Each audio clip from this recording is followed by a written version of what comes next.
성경 보겠습니다. 누가복음 7장.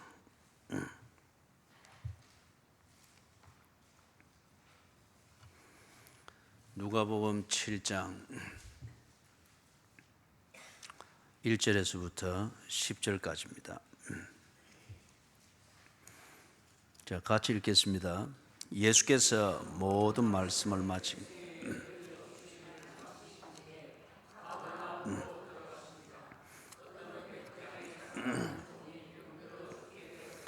예수의 소문을 듣고 유대인의 장로 몇 사람을 예수께 보내어 오셔서 그 종을 구해 주시기를 청한지라. 이에 그들이 예수께 나와 간구하되 이 사람에게는 합당하니이다. 그가 우리 민족을 사랑하고 또한 우리를 위하여 회당을 짓나이다. 예수께서 함께 가실새 이에 그 집이 멀지 아니하여 백부장이 벗들을 보내어 이르되 주여 수고하지 마옵소서. 내 집에 들어오심을 나는 감당하지 못하겠나이다. 그러므로 내가 주께 나가기도 감당하지 못할 줄을 알았나이다. 말씀만 하사 내 하인을 낫게 하소서. 나도 남의 수하에 든 사람이요 내 아래에도 병사가 있으니 이들어 가라 하면 가고 저들어 오라 하면 오고 내 종들어 이것을 하라 하면 하나이다. 예수께서 들으시고 그를 놀랍게 여겨 돌이키사 따르는 무리에게 이르시되 내가 너희에게 이르노니 이스라엘 중에서도 이만한 믿음은 만나보지 못하였노라 하시더라. 보내었던 사람들이 집으로 돌아가 보매 종이 이미 나 있었더라. 아멘.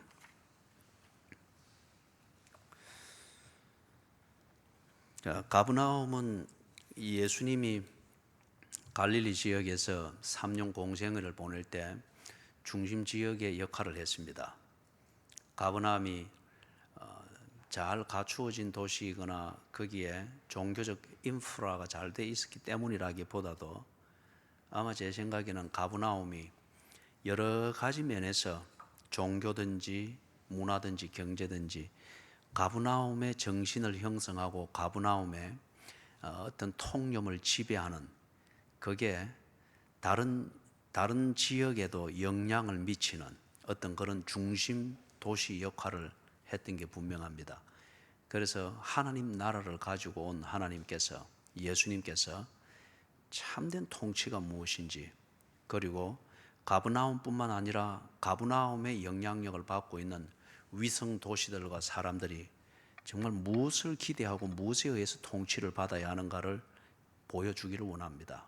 그렇기 때문에 그 지역에서 가장 중심 역할, 통치 세력의 역할을 하고 있는 가브나움의 자리를 잡고 거기서 하나님 나라를 보여주고 가르쳐 주는 겁니다. 그래서 지금 다른 지역에서 말씀을 전가하고 고치는 사역을 하시고 난 다음에 다시금 가브나움으로 돌아왔습니다. 베이스 캠프로 돌아온 셈입니다.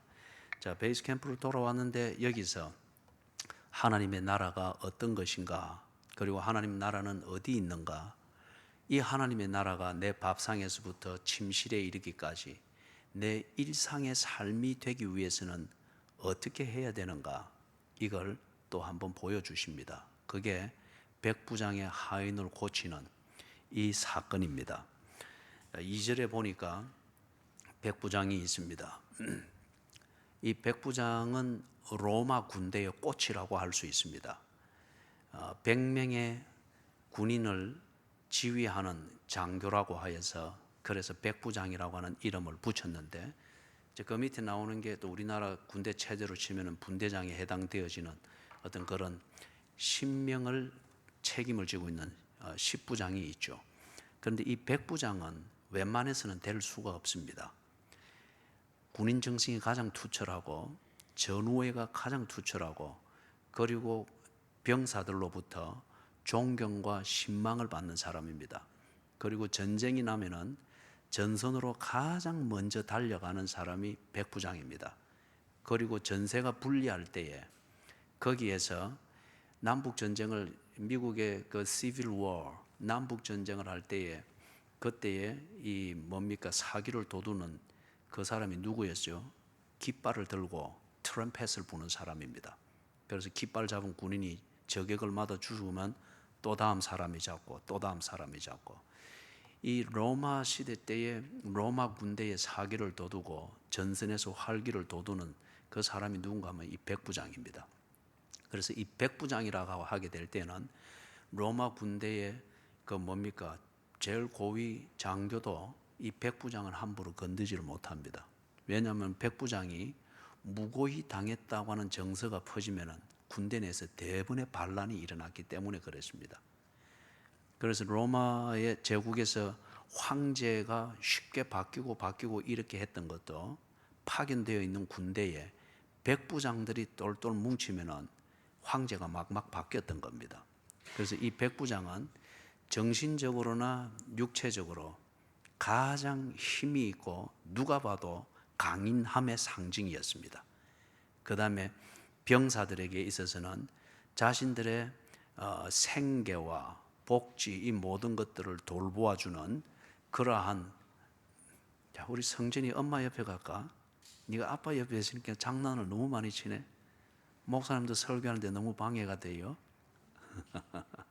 이제 잘 듣는다. 그치?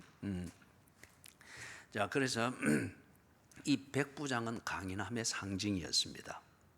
약한 자들이 백부장에게 와서 도움을 요청할 정도로 강인함의 상징인데, 그런데 지금 이 자리에서 보니까 이 백부장이 풀지 못하는 게 있습니다. 풀지 못하는 게 있는데, 누군가 보니까 자기 집에 부리는 종이 있는데 종 중에 한 명이 지금 큰 병이 들어서 죽을 위기에 놓여 있습니다. 그런데 이 로마 제국의 그 제도로 치면은 종이 죽고 하는 이것에 대해서 주인이 이렇게 애살 있게 이렇게 할 필요가 없는 문제입니다. 그냥 갖다 내버려라, 그렇게 하면 버리는 겁니다. 그런데 특별히 이 백부장이 이 한 명의 종에게 이렇게 애착을 가지면서 자신이 이 안절부절하는 것을 볼 때에, 첫째는 이 백부장이 전선에서 뿐만 아니라 사생활에서도 아주 인간미가 있는 사람인 것을 우리가 알 수가 있습니다. 두 번째는 특별히 총애하고 신임하는 종인 것을 알 수 있습니다. 그렇기 때문에 이 종이 위독하여 죽게 되어지는 위기가 있을 때에 백부장이 지금 예수님의 도움을 구하기 위해서 지금 이렇게 안절부절하고 있는 걸 봅니다. 여기서 우리가 중요한 걸 볼 수 있는데, 백부장은 당시에 로마는 세계를 제패했다고 했지 않습니까? 그죠? 그렇기 때문에 로마 제국에서 자랑을 하고 있는 그 군대의 꽃으로 여기는 백부장이라고 할 때에 강인함의 상징입니다. 그런데 실제로 이렇게 보니까 지 인생에서 강할 수가 없는, 즉 약할 수밖에 없는 문제가 있습니다. 문제가. 그게 어떤 사람은 경제적인 그런 영역일 수도 있겠고, 건강의 영역일 수도 있고, 그 여러 영역에서 자신이 언제나 강할 수 있는 게 아니라고 하는 것을 확인하는 되는 자리가 있겠죠.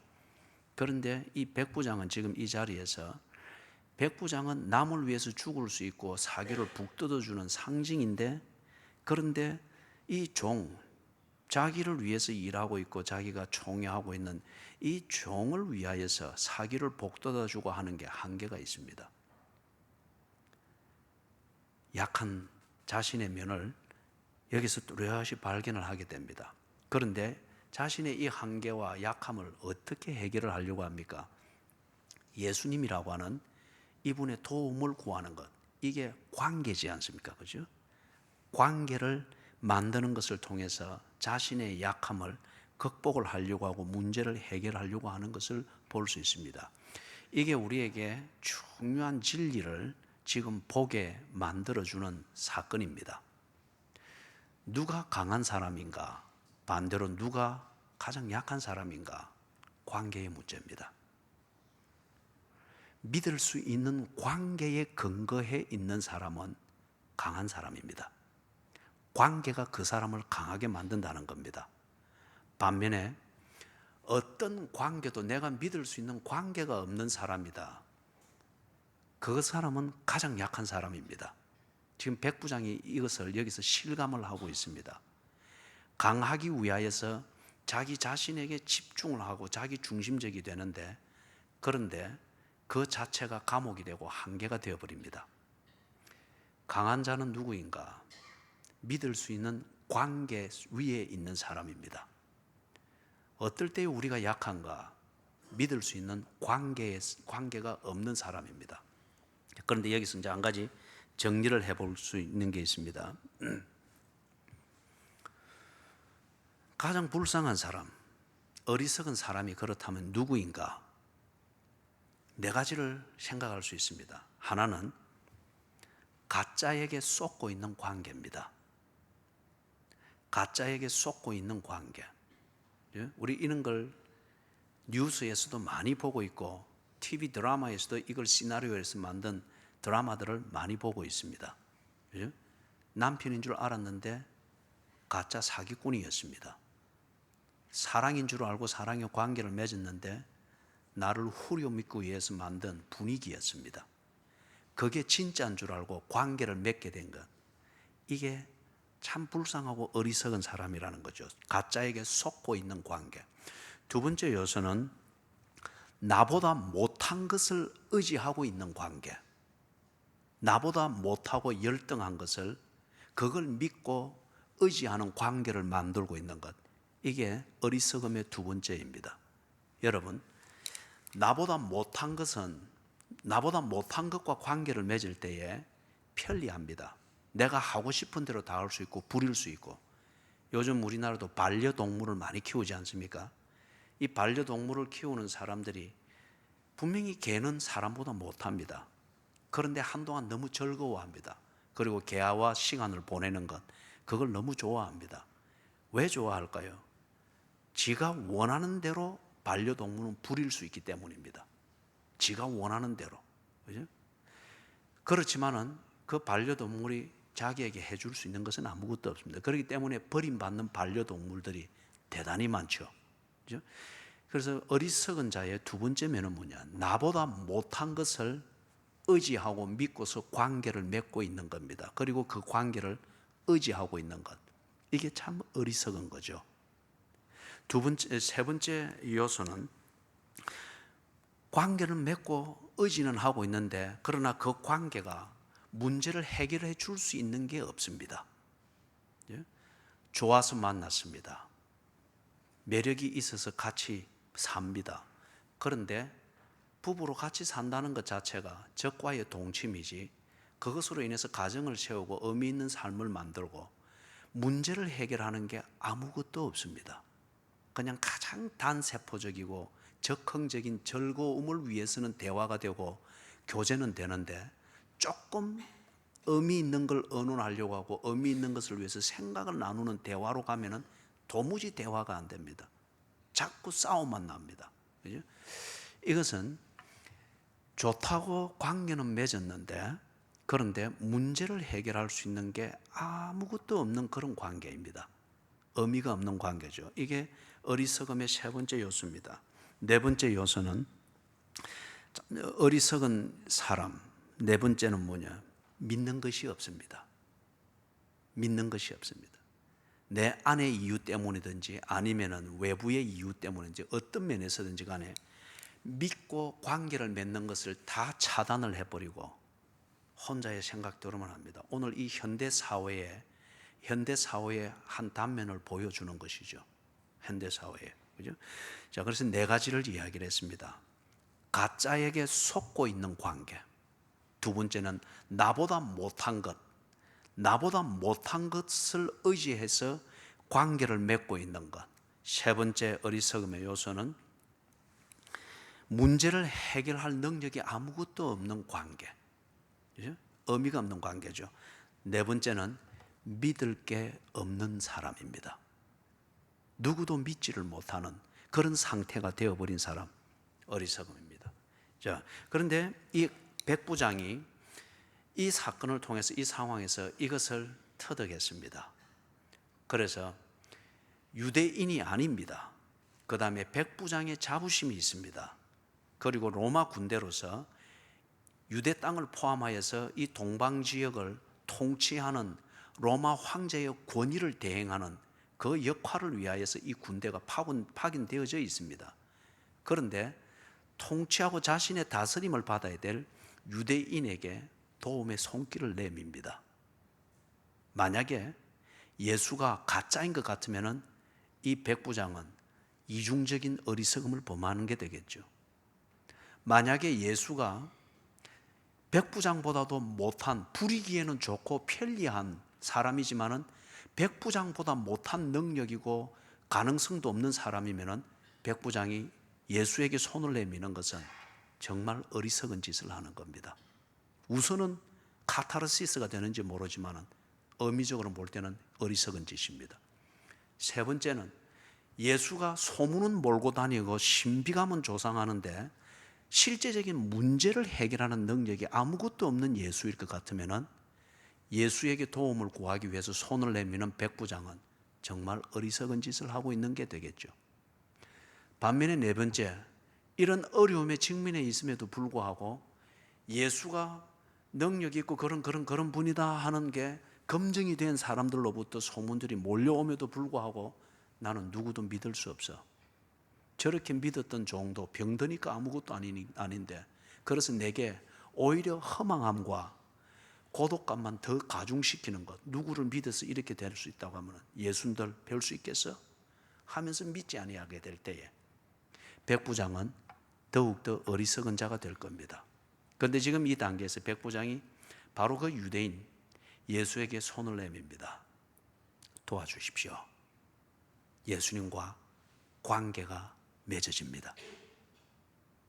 예수님이 사람들이 소문으로 말하는 그대로 예수님의 실체가 분명하고, 그리고 예수님에게 문제를 해결하는 능력이 있고, 그리고 예수님은 백부장이 감히 범접할 수 없는 하나님인 게 분명한 것 같으면 백부장의 이 처신은, 그리고 이 결단은 로마 군인들이 볼 때는 약하게 보일지 모르지만은 정말 백부장은 강한 결정을 한 겁니다.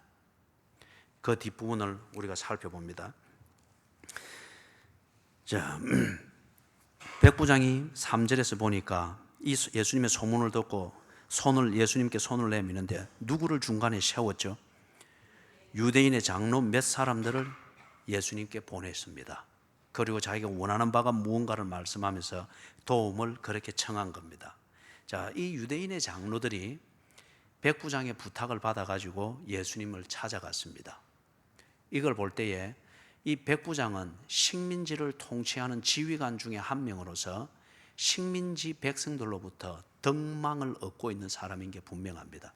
그렇기 때문에 이 유대인들의 지도자들이 나서서 백부장의 개인적 부탁을 들어서 심부름을 해주고 있는 겁니다. 4절 5절에서 이 유대인의 장로들이 예수님을 찾아가서 하는 그 내용을 볼 수 있습니다. 4절을 같이 한번 읽어볼까요? 시작.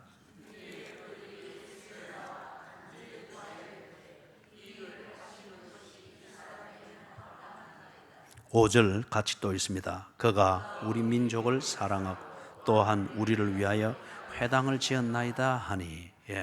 참 이 유대인 장로들이 그 백부장을 위하여서 적극적으로 지금 일을 해주고 있죠. 예수님 앞에서. 그런데 가만히 보니까 유대인 장로들이 백부장을 위하여서 최선을 다해서 일하는 모습은 참 감격스럽습니다.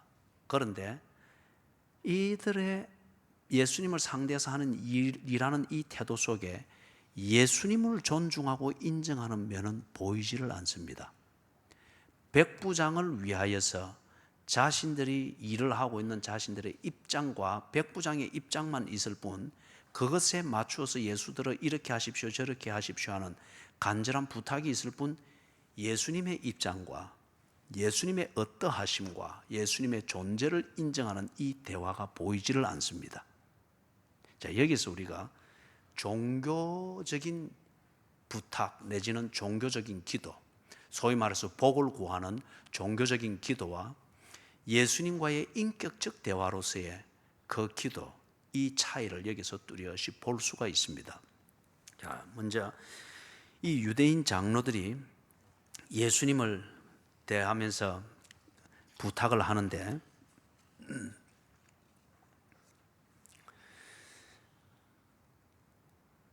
간절히 구하죠. 이것은 기독교 안에 서든지 모든 종교 안에 서든지 이 간절함이라고 하는 것은 덕목으로 일컬어집니다. 그리고 어디서든지 이것은 강조가 되어집니다. 박윤선 박사님을 여러분이 혹시 들어서 아는지 모르겠습니다. 지금은 작고하고 안 계신데 우리나라 최초로 이상근 박사님과 함께 각각 주석을 쓰신 분이죠. 성경 66권에 대한 주석을 쓰신 분입니다. 학자입니다. 이분이 한 번씩 서울에 있는 삼각산 기도원에 가서 기도하고 그랬어요. 기도하면 밤새워 기도했습니다. 이분이 그 신학생들한테 가르칠 때 강조했던 말이 있습니다. 간절함이 없는 기도는 기도가 아니라고 했습니다. 그래서 이분이 삼각산에 가서 기도하고 나면은 그 얌전하고 조용한 분이다 보니까 과음을 질러대지는 못하고 자기 스타일대로 간절히 기도하는데, 그런데 새벽에 일어나면 앉았던 자리 주변에 풀이 다 뜯겨져 있었다 그래요. 그 간절함이죠. 그죠? 기독교에서도 간절함을 이야기하듯이 무당들이든지 아니면 칠성당에서 공을 들이든지 거기는 모든 게 다 간절함이라고 하는, 이게 치성이라고 하는 이름으로 항상 강조되고 있습니다. 그래서 치성이면 감천이다. 정성을 많이 들이면 하늘도 감동해서 아이를 베게 하고 안 되는 것도 되게 하고 그렇게 들어준다고 하는 것이 종교적인 복을 빌고 복을 받는 그 등식입니다. 그런데 지금 이 유대인 장로들이 예수님을 찾아가서 간절히 구합니다. 여기에 문제가 없습니다. 그런데 이들이 간절함을 가지고 예수님한테 커뮤니케이션, 전달하고자 하는 그 내용이 뭐냐는 거죠. 그 뒤에 나오는 거 보니 이 일을 하시는 것이 이 사람에게는 합당하니이다. 여러분 여기서 좀 이상하지 않습니까? 자, 지금 이 유대인 장로들이 이렇게 정리할 수 있습니다. 예수님께 나가서 간절히 구하는데 예수님을 어떤 존재로 알고 지금 이렇게 대화를 하고 있는가? 유대인 장로들이 예수를 아는 지식은 예수는 병을 고치는 능력자다. 그 정도로 알고 있습니다. 병을 고치는 능력자로서부터 병 고치는 능력을 얻어내기 위해서 지금 간절함을 다하고 있습니다. 그 다음에 두 번째는 무엇인가? 이 유대인 장로들은 자기들이 편애하고 있는 백부장의 입장을 들어주기 위하여서, 그 입장을 들어주기 위해서 지금 예수로부터 무언가를 얻어내기 위해서 간절히 구하고 있습니다. 다른 말로 말하면 뭐예요? 예수 중심의 대화가 아니고 그들이 편애하고 있는 사람의 입장 중심으로 예수님과 간절히 대화를 하고 있다는 거예요. 그 다음에 세 번째는 자신들의 필요와 요구 중심으로 예수님을 만나고 있습니다. 예수님을 만나는 이 만남에 예수님의 필요와 예수님의 요구가 중심이 되어지고 그것을 고려하는 것은 전혀 안 보입니다.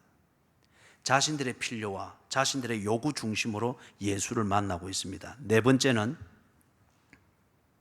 예수님께서, 다시 말해서 그들이, 유대인 장로들이 요구하는 그 요구를 들어주셔야만 될 조건을 예수 앞에 제시를 하고 있습니다.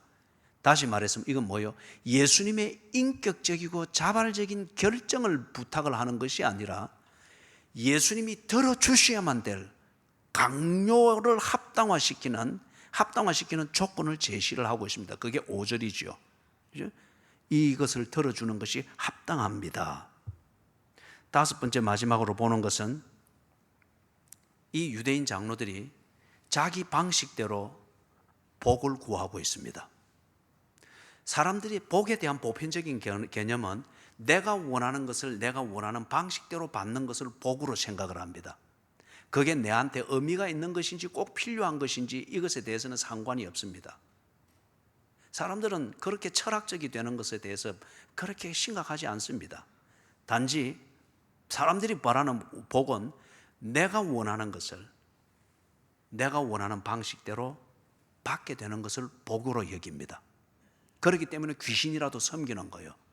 그렇기 때문에 때로는 사기꾼도 복을 몰고 온 가인인 줄 알고 그렇게 섬기는 거예요. 그죠? 지금 그래서 이 5가지였습니다. 첫 번째는 예수님을 병 고치는 능력자 정도로 알고 다가갔습니다. 그 다음에 자기가 편애하는 그 사람의 입장 중심으로 예수님을 강요하고 있습니다. 세 번째는 자신들의 요구나 필요 중심으로 예수님과 대화를 하고 있습니다. 네 번째는 예수님의 요구를 들어줘야만 된다고 하는 이 당위성을 조건을 가지고 제시를 하고 있습니다. 다섯 번째는 그들 방식에 복을 구하고 있습니다. 이게 종교입니다. 모든 종교는 다 간절함으로 표현되어집니다. 간절함으로 40일 금식, 기독교에서도 이게 간절함의 표현이죠. 또는 이 칠성당에 올라가는 사람들이 새벽 3시에 일어나서 그냥 흐르는 계곡의 물에 찬물로 목욕 재개하고 그리고 정한수 받아서 거기 뭡니까? 사당이 있는 데까지 올라가고 그들의 간절함입니다. 그런데 그 간절함은 무엇을 표현하기 위한 것인가? 조금 전에 말했던 이겁니다. 내가 원하는 것을 내 방식대로 받기를 원하는 겁니다. 칠성당의 삼신할매가 어떤 존재인지, 부처가 어떤 존재인지, 무당은 어떤 존재인지, 하수구에 와서 생선 대가리 먹고 가는 그 조상 귀신은 어떤 존재인지 이것에 대해서는 관심이 없어요. 내가 원하는 것을 내 방식대로 받게 해준다고 하면은 그것으로 다 된 거예요. 그래서 그걸 위해서 어떤 대상이든지 그 신이라 일컫는 그 존재를 감복시키기 위하여서 간절함이라고 하는 이것을 하는 거예요. 그런데 이게 왜 예수님이 이걸 우리에게 보여줄까요? 우리에게 있어서 적잖이 기도랍시고 하고 예수를 믿는답시고 신앙생활합시고 하는데 많은 경우가 종교 활동이라는 거예요. 예수가 누구인지를 모릅니다. 아니면은 예수를 안다 할지라도 그것을 인정하지 않습니다. 왜냐하면 예수를 그렇게 인정을 하는 것 같으면 as he is 그렇게 인정을 하는 것 같으면 그게 맞추어서 뭔가 나의 커뮤니케이션 메소드를 다듬어 가야 되기 때문에 그게 싫은 거예요. 그리고 그것은 복잡한 거예요. 내가 원하는 것을 내 방식대로 받아내면 그만인 거예요. 그리고 그것을 해줄 수 있게 여겨지면 예수는 내게 필요한 존재고 그것을 해줄 수 없게 여겨지면 예수고 뭐고 내한테는 아무 상관이 없는 거예요. 단적으로 말하면 내 중심으로, 내 필요 중심으로 예수를 만나고 기독교를 만날 때 그것은 종교 생활입니다. 예수님 중심으로 그분이 누구이신가를 알고 그분의 가르침이 무엇인가를 알고 그것을 존중하는 그 중심으로 그리고 나의 간절함을 가지고 또한 내 진심을 가지고 그분과 대화를 하면서 나아갈 때 이걸 가리켜 인격적 교제라고 말하죠. 그리고 이게 관계입니다. 관계. 종교는 관계가 없습니다. 내 중심이기 때문에. 기독교는 관계입니다. 예수님과 나와의 인격적인 만남입니다.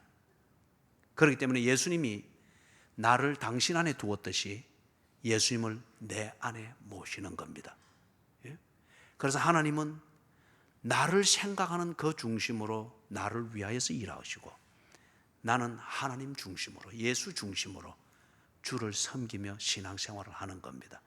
지금 이걸 보여주는데 이 유대인 장로들이 백부장이 볼 때의 유대인 장로들이 참 훌륭한 신앙인이라고 여길 만한 사람인데 예수님이 이 실체를 확 드러내 보여주는 거예요.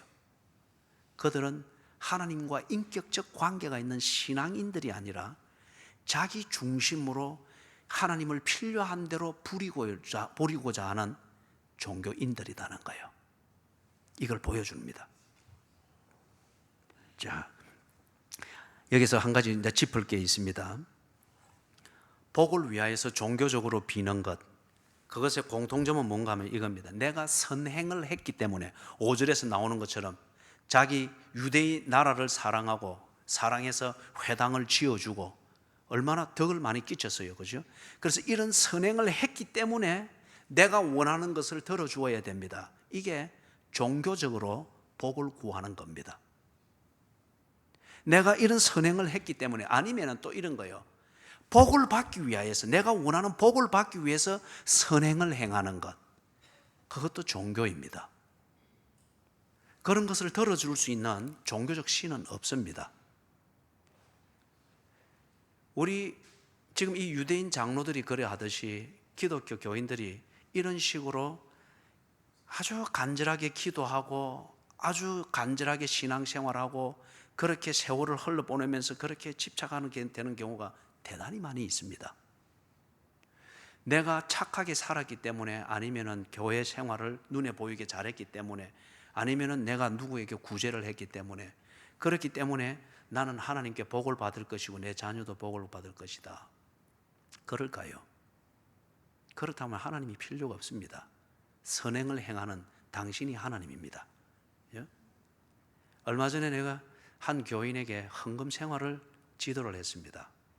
볼 때에 그 부분은, 여러분, 헌금 생활이라고 하는 이것은 눈에 보이지 않는 하나님께 내 일상을 드리며 인격적 교제를 한다고 하는 이것을 고백하는 눈에 보이는 토큰, 표시입니다. 예수님이 그랬잖아요. 네 재물이 있는 곳에 네 마음이 있느니라. 그죠? 그래서 그 젊은 분에게 그렇게 이제 지도를 그래 할 때에 아주 강하게 반발을 했어요. 왜 꼭 교회에서 정한 대로 해야 됩니까? 교회 규범과 교회 법대로 해야 됩니까? 개인적으로 내가 가난한 자도 돕고 선교지에 헌금도 보내고 다 합니다. 왜 꼭 교회 법대로 해야 되고 교회 규범대로 해야 되고 매여야 됩니까? 더 이상 내가 말은 하지 않았습니다. 왜냐하면 알아들을 수 있는 데가 거기까지이기 때문에. 그러면서 내 속에 해주고 싶은 말은 그거예요. 당신이 지금 가난한 자를 돕고 있다고 할 때 그 가난한 자를 돕는 당신의 그 도움이 정말 그 사람을 중심으로 해서 도울 수 있겠느냐? 아니면 네 형편대로 돕는 것이냐? 그죠? 한두 분은 도울 수 있습니다. 그러나 내가 좀 아까운 생각이 들고 내가 또는 호주머니 사정이 어려워질 때에 쉽게 거두는 것이 구제의 영역이지 않습니까? 그런 것이 구제가 아니고, 구제는 하나님이 나를 사랑하듯 그 하나님을 내가 온몸을 다하여 섬기듯 그 중심으로, 눈에 보이지 않는 하나님을 섬기는 중심으로 눈에 보이는 내 이웃에게 그렇게 사랑을 하는 이것이다 하는 이걸 가르치기 위하여서 교회가 법으로 정해놓고 훈련을 시키는 거예요.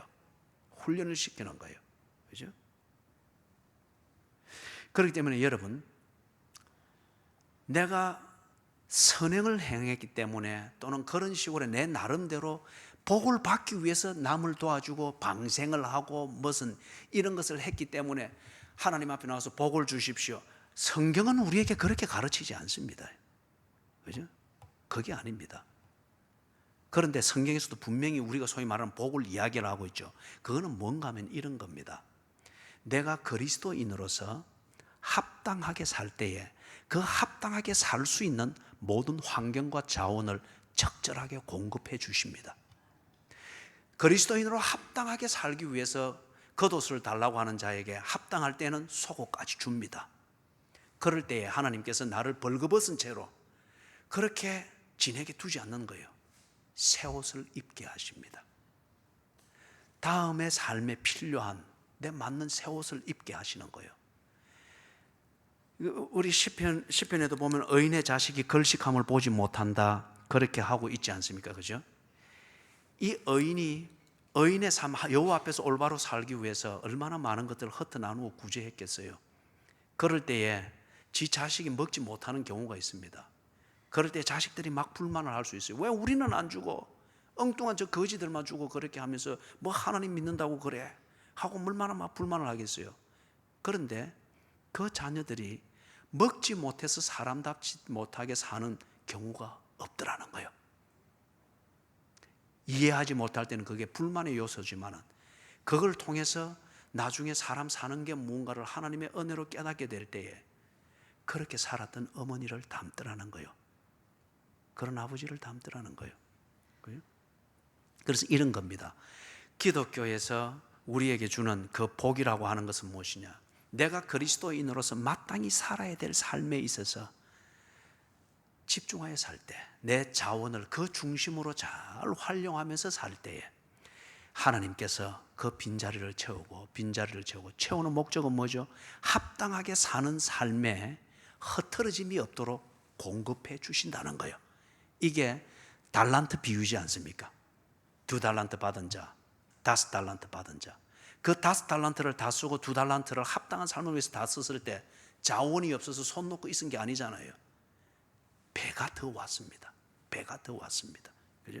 그렇기 때문에 우리가 기독교 신앙생활에서 일상에 필요한 이 필요한 것들을 채우는, 소위 말해서 복이라고 하는 것을 구하는 것은 이런 겁니다. 선행을 했기 때문에 복 받는 게 아니에요. 또는 복 받기 위해서 선행을 행하고 그러지 마시라고요. 합당하게 사십시오. 그리스도인으로서 합당하게 사십시오. 예배를 바로 드리기 위하여서 때로 생계의 손해를 보더라도 예배 중심의 삶에 합당하게 해보십시오. 그리하면은 6일을 경쟁사회에서 6일을 일하지만은 7일을 24시간 일하는 사람보다 훨씬 더 경쟁력이 있을 겁니다. 조영기 목사님이 여의도 순복음교회를 세워나갈 때에 한참 건축비가 필요하고, 그래서 그 한 할머니 집사님이 자기가 평생 가지고 있던 녹그릇, 사발하고 국그릇, 이것을 신문지에 싸서 바치는 것으로 하면서 교인들이 이 바치는 것이 없이 교회에서 철야 기도를 막 한 달 동안 하는 게 그게 의미가 없는 것인 줄 알고 회개하면서 그때부터 헌금을 하기를 시작했어요. 그러면서 포항 쪽에서 의장을 하는 한 교인이 있었답니다. 그런데 이게 안 되는 거예요. 그 고기가 잡히는 철인데도 불구하고 이 의장만은 안 되는 거예요. 그런데 그날 그 철야기도 때에 그것을 바치면서 큰 회개가 일어나면서 이게 막 일어나면서 이분도 거기에 대해서 하나님 앞에 철저히 회개하고, 그리고 주를 위해서 사는 어떤 이 무언가 주님을 위한 의장이고 사업인 것이 정리가 되어지면서 하나님께 약속을 했답니다. 그런 다음에 나중에 그 고기 철이 아닌데, 그리고 혹시 뭐 의장을 안 하시는 분은 있는지는 모르겠습니다만 조류가 흐를 때에 고기가 가운데로 가는 게 아니고 옆으로 떼들이 몰려간답니다. 바다에서는. 그런데 이분이 그 의장에서 가운데 길을 맞았는데 쭉 가는데 뭐 중간에 생략하고요, 고기가 안으로 다 몰려왔더라는 거예요. 고기가 안으로 다 몰려, 그물이 찢어질 정도로. 그때 그래 조영규 목사님이 간증을 하는데 하나님이 몰아주시는데 가자 저기 있는 것도 가자. 그래서 가로 가는 거 다 가자 해서 가운데로 싹 다 몰아주, 이렇게 간증을 하더라고요, 조영규 목사님. 이게 뭔가 하면 선행을 했기 때문에 복을 받았다는 게 아니고, 건축헌금을 작정했기 때문에 복을 받았다고 하는 게 아니고, 그게 마땅한 도리인 것을 깨닫고 그렇게 하는 것이 정리가 되어질 때에 합당하게 살 수 있도록 몰아주시더라는 거예요. 이게 달란트 비유라는 거예요. 달란트 비유. 그렇기 때문에 여러분, 성경에 보면 특히 시편 기도에서 보면은 그런 게 있죠. 의인의 자식이 걸식함을 보지 못하였다. 또는 하박국이 기도할 때에 비록 무화과 나무에 열매가 없고 하면서 쭉 그런 기도들이 있잖아요. 합당한 삶을 살아야 되기 때문에 하나님, 내가 그리스도인으로서 이 삶은 살아야 됩니다. 하나님, 내가 시냇가에 심은 교회 교인으로서 이 교회를 내 달란트로는 이렇게 섬겨야겠습니다. 그런데 이 섬김을 위하여서 내게 이것을 주십시오. 그리고 그 섬김을 해 나갈 때에 하나님께서 그 합당한 삶을 살 수 있도록 자원을 주시더라는 거예요. 이게 기독교인이 말하는 복입니다. 그죠? 복을 받기 위해서 뭔가 조건부로 선행을 행하고 그러지 마시고, 아니면 뭔가 남는 것과 다른 선행을 했기 때문에 복을 주십시오, 복을 기다리고 있지 마시고, 그거는 종교예요. 그리스도인으로서 오늘 내가 살아야 될 마땅한 삶을 사십시오. 그러면 그 삶을 살 수 있도록 하나님께서 조영규 목사님 말하는 대로 가자 해서 해주시는 거, 합당하게 살 수 있도록 해주신다는 거예요. 사자굴에 들어갔을 때도 사자 입을 막아주시는 것은 다니엘이 뭔가 기적을 일어날 만한 평소에 기도를 많이 했기 때문에가 아니고, 거기에 들어갈지라도 굴하지 아니하고 합당한 처신을 했기 때문에, 끝까지 합당한 처신을 해야 될 일이 있으니 사자 입을 막으신 거예요. 이게 기독교에서 말하는 복입니다. 그래서 이 지금 유대인 장로들이 종교적 그 의미를 가지고서 여전히 복을 비는 이게 몸에 배어 있는 거죠. 6절, 7절, 8절에서 자, 6절 같이 한번 읽어봅니다. 시작.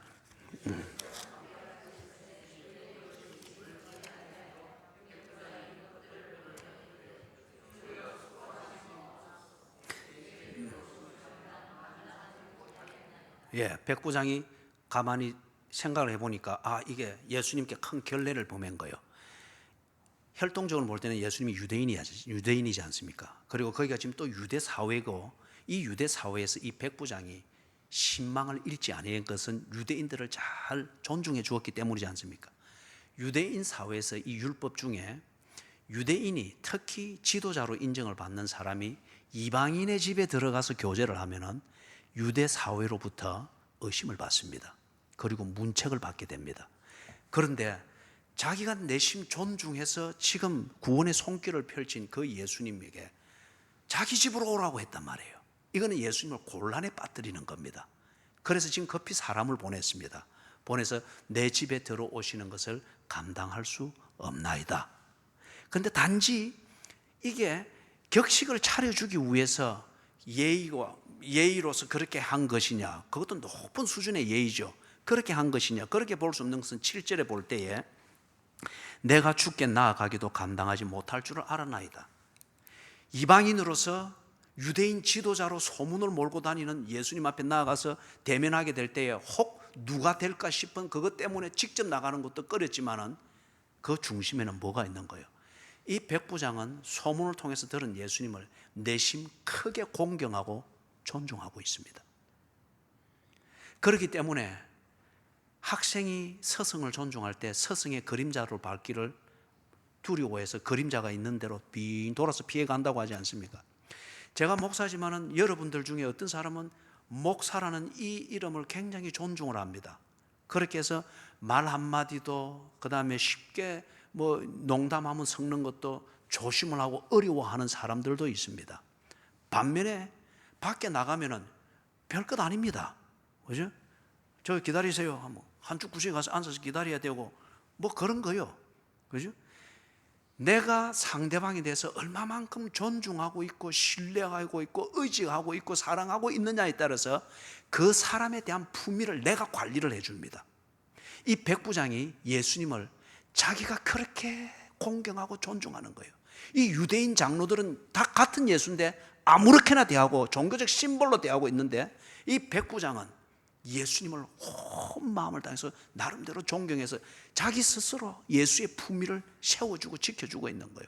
그렇기 때문에 지금 이 두 가지 중요한 일로, 이것으로 인해서 예수님의 중요한 품위가 흐트러지지 않도록 내 집에 오시는 것을 감당할 수가 없나이다. 그래서 괜히 유대인들 사회에서 구설수에 오르는 것을 나 같은 것이 어찌 그렇게 만들 수가 있겠습니까? 신방 안 오셔도 됩니다. 그래서 제가 감히 예수님 앞에 직접 가지를 못했습니다. 정말 나 같은 것 때문에 예수님의 그 품위에 조금이라도 흠결이 될까, 이렇게 조심을 낸 것이니 오해하지 마십시오. 그래서 예수님 말씀으로만 하십시오. 그 표현이 아주 진지합니다. 8절에 같이 읽습니다. 시작. 나도 나무의 수하에 든 사람이요, 이들어 가라 하면 가고 저들어 오라 하면 오고 내 종들어 이것을 하라 하면 하나이다. 여러분, 이게 군대 체제를 가지고 이야기를 하는데, 이 뭡니까? 전쟁이 쫙 났다가 치십시다. 전선에서 총이 막막 날아가고 있는데 그냥 소대장이 돌격 앞으로 하면은 이 말 믿고 앞에 있는 사람들이 그냥 참호에서 나와서 뛰어나가는 거예요. 이게 뭐죠? 일종의 명령을 믿고 나가는 거잖아요. 예? 부하가 상관에 대한 믿음이 전제가 안 되면 명령 체계도 설 수가 없습니다.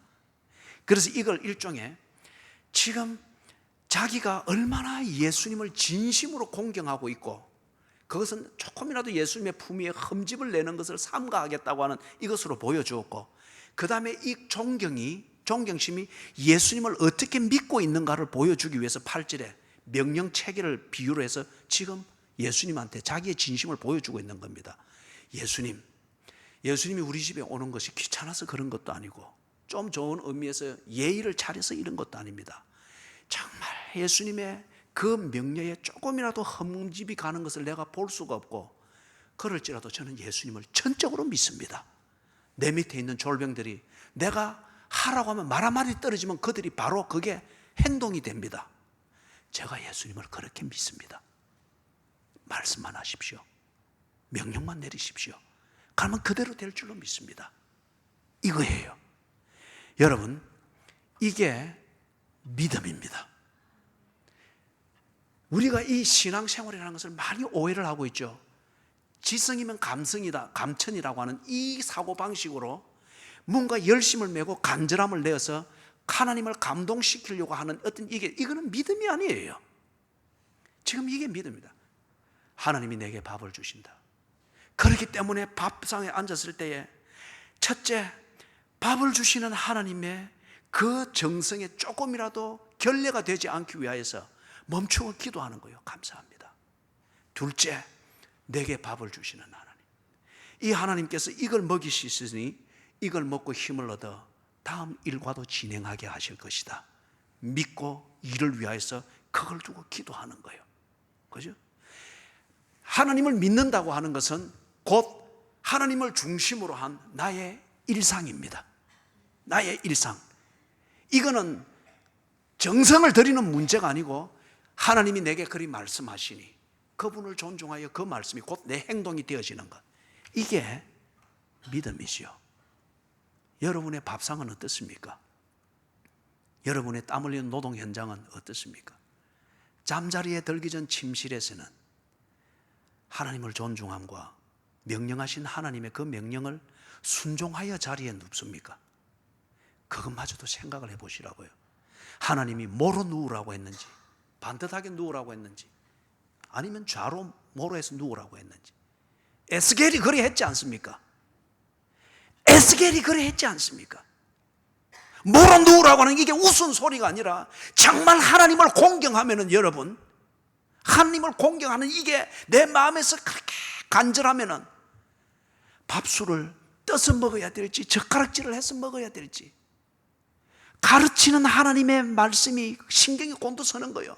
기도원에게 그래 했지 않습니까? 손으로 떠서 먹는지 엎어져 먹는지. 그죠? 예.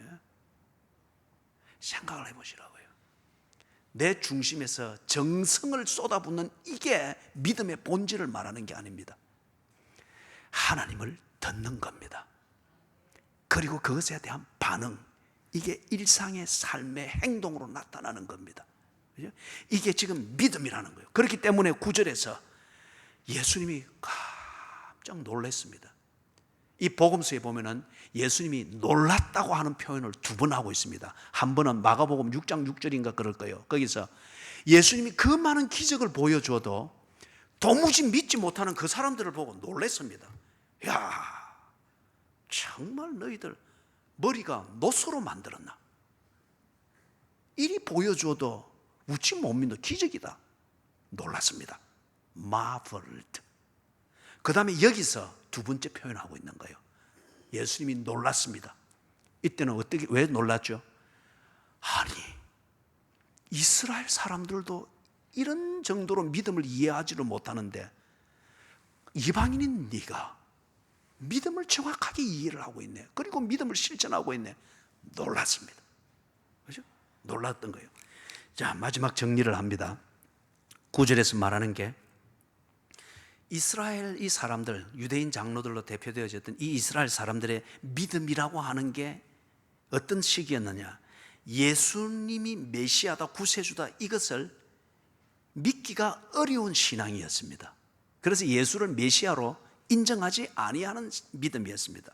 2번째는 하나님과 인격적으로 신뢰하고 인격적으로 교제하는 이것이 아주 어려운 그런 종류의 신앙이었습니다. 왜 그렇죠? 그들 나름대로의 교리의 틀과 의식과 전통과 율법에 맞추어서 뭔가 신앙생활하는 이 틀이 딱 박혀 있으니까 인격적으로 교제한다, 인격적으로 하나님을 만난다, 이게 도무지 이해가 안 되는 거예요.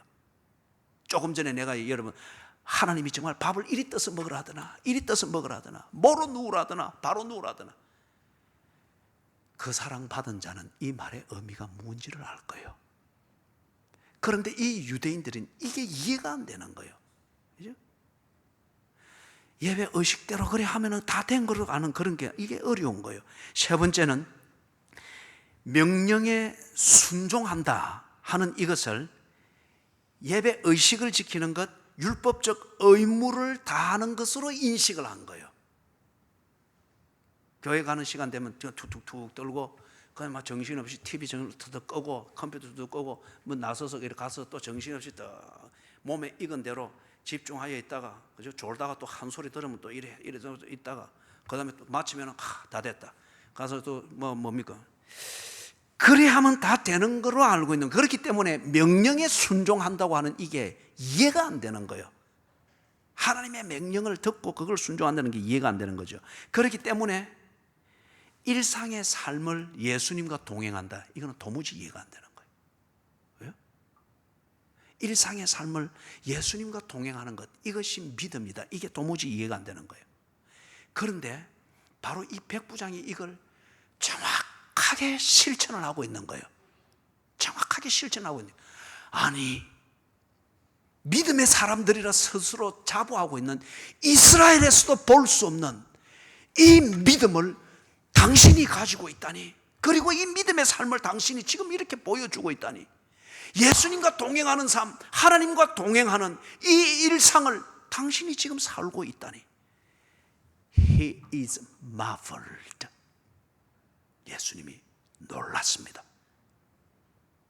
그런 다음 10절에 보니까 예수님과 동행하는 그 삶에는 예수님이 할 수 있는 일들이 나타나는 거죠. 종이 나았습니다. 거기에 무당 굿하는 것도 없었고, 그 앞에서 40일 금식 기도하는 판에 박힌 그러한 정성을 드리는 것으로서의 그런 금식 기도가 없었고, 금식 기도가 나쁘다는 게 아니에요. 종교적으로 오용되고 있는 이것이 지금 문제인 거죠. 그죠? 사랑하는 여러분, 처음에 그렇게 이야기를 했죠. 누가 어리석은 자인가? 가짜에게 쏟고 관계를 맺고 있는 게 어리석은 사람입니다. 둘째, 나보다 못한 것, 그것을 파트너로 삼아서 관계를 맺고 그 관계를 의지하고 있는 게 어리석은 사람입니다. 세 번째, 우선 보기에 좋고 기분도 좋지만은 문제를 해결해 줄 수 없는 그런 관계를 믿고 있는 것, 어리석은 사람입니다. 네 번째, 믿을 게 아무것도 없다고 여기는 그 사람, 정말 어리석은 사람입니다. 그런데 이 백부장이 정말 강함이 뭔가, 믿을 수 있는 사람과 관계를 맺는 것이었습니다. 예수님께 손을 내밀었고 예수님과 관계를 맺었는데 보니까 문제가 해결됐습니다. 자기가 해결하지 못하는, 백부장의 힘으로도 해결하지 못하는 종을 살리는 이게 예수님을 의지하는 이 관계에 신실하니까 종이 떡 살아있는 거예요. 예수님과 동행하는 이 합당한 삶에 그냥 처신했을 뿐인데, 자기가 조건을 걸고 복을 구한 것도 아니고 단지 예수를 믿고 예수님을 공경하는 그 중심에 합당한 처신을 했을 뿐인데, 거기에 합당한 삶을 살도록 예수님은 필요한 것을 해결해 주셨습니다. 이게 하나님이 주시는 복입니다. 그래서 여러분, 이게 바로 하나님의 나라죠. 하나님과 인격적 동행이 될 때 하나님이 그 집을 다스립니다. 하나님과 인격적 동행이 될 때, 조영기 목사님이 간증하던 여의도 순복음교회 초창기에 그 의장을 하던 교인처럼 하나님이 가자 싹 다 몰아주시는 다스리심이 일어납니다. 하나님과 관계를 맺을 때에 나는 때로 당혹감을 감추지 못하는 순간에 상황에 직면했을 때 하나님께서 그것을 다스리고 통치하십니다. 내가 정성을 들였기 때문에가 아니라 내 중심이 하나님의 명령에 조금 더 흠결이 가지 않게 하고자 함, 하나님 중심으로 살고자 함, 그리스도인으로 마땅히 행해야 될 삶을 살고자 하는 이 중심이 있을 때 그것을 풀 수 있는 환경과 여건들을 하나님이 조성해 주시는 것이라는 거죠. 이게 하나님의 나라, 하나님의 다스리심, 하나님의 통치입니다. 기도하겠습니다.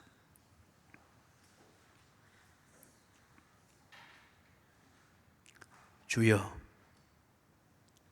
우리를 다스려 주시옵소서. 아니, 주님은 이미 통치하시고 계시나 우리가 여전히 유대인의 장로들처럼 종교에 쏟고 있습니다. 그래서 내 정성이 곧 믿음인 줄 알고 하나님을 무시하는 간절함으로 우리의 세월을 낭비하고 있는 요소가 많습니다.